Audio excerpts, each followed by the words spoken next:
Hello there, how are you? Welcome back. Well, today I'm going to show you how I made this raised garden bed out of the lightweight, non-painted, and not treated pallets. Now, my neighbor has a restaurant and he's been bringing me pallets for about a year. Some of them are the lightweight ones and some of them are the heavy-duty painted ones. And today what I'm using to do the garden beds are the lightweight, not treated pallets. My primary reason for that is once this garden bed has reached its life cycle, which I'm anticipating about 3 years, everything within that space is actually going to be compostable, reusable planting soil for other garden beds.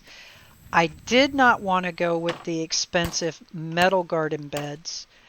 And frankly, I've never had a raised garden, so with this being the first year doing it this way, this is the direction that I opted to go for. Hint, do not try to pry these slats off of your pallets.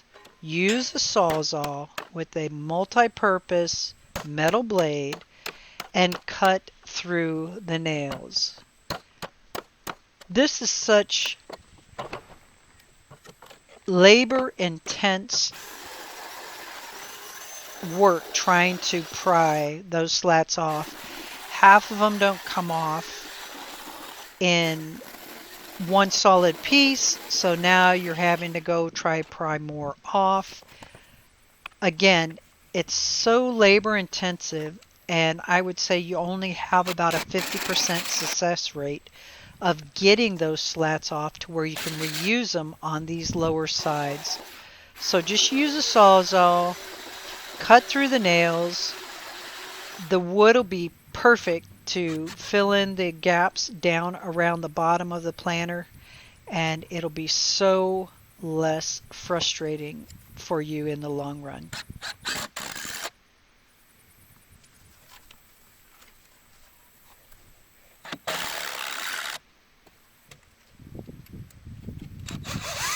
Now the screws that I used to put the main frame of the garden bed together were 3-inch gray deck screws.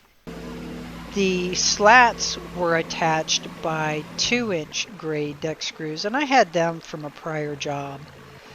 So once I had the general assembly of the frame together, I opted to go ahead and start filling in the bottom of the two sides on this planter. This was simple leftover chips and whatnot that a friend of mine had from his wood processing to get his firewood together for next year. He asked me if I wanted it. I was like, heck yeah, I'll use it in my wood stove. Well, then I was sitting there looking at it and I thought, you know what?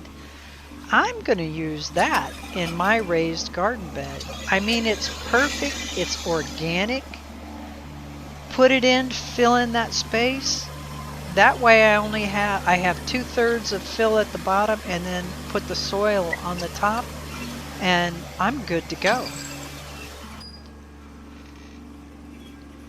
Hint number 2, if you don't finish getting all your slats together and getting the bottom filled in, there's no logical reason to be putting sand into something that has holes. It's like putting water into a bucket with a hole. You know where it's going to end up, right? Yeah, exactly. And then you're going to be out there, instead of dumping it with a big bucket, you're going to be out there with the shovel, shoveling it.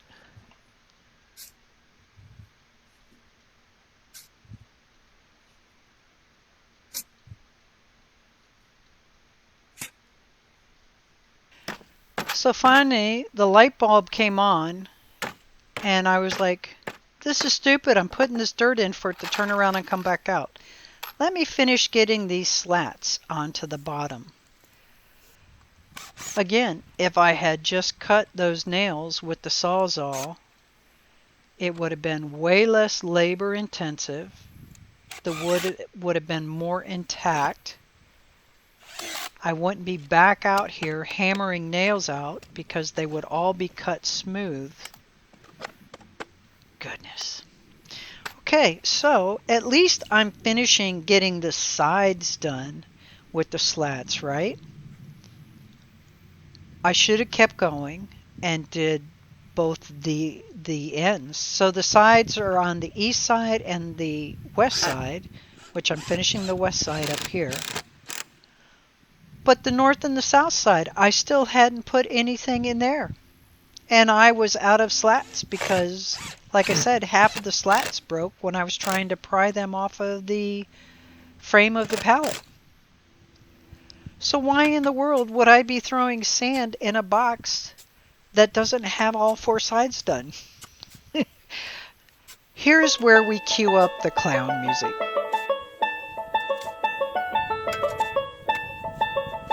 So because I didn't have any more slats and because I was tired, I opted to go with cardboard that I had been saving from Chewy deliveries. And actually, this cardboard was pretty heavy duty. It worked quite well putting it in on both ends. Okay, just a little bit of support down here on the bottom, and we're going to call the primary structure complete. Do you ever have one of those days where you just can't get out of your own way? That was like me. I don't know what in the world was my gong show today, but boy, oh boy, it kicked my backside. Anyway, I did go ahead, finish getting most of the dirt cleaned up from around the sides. We had a great soaking rain. Came out, planted the Russian comfrey on the left. I've got my tomatoes on the right. And that's it. Y'all have an absolutely wonderful and blessed week. I'll see you next time.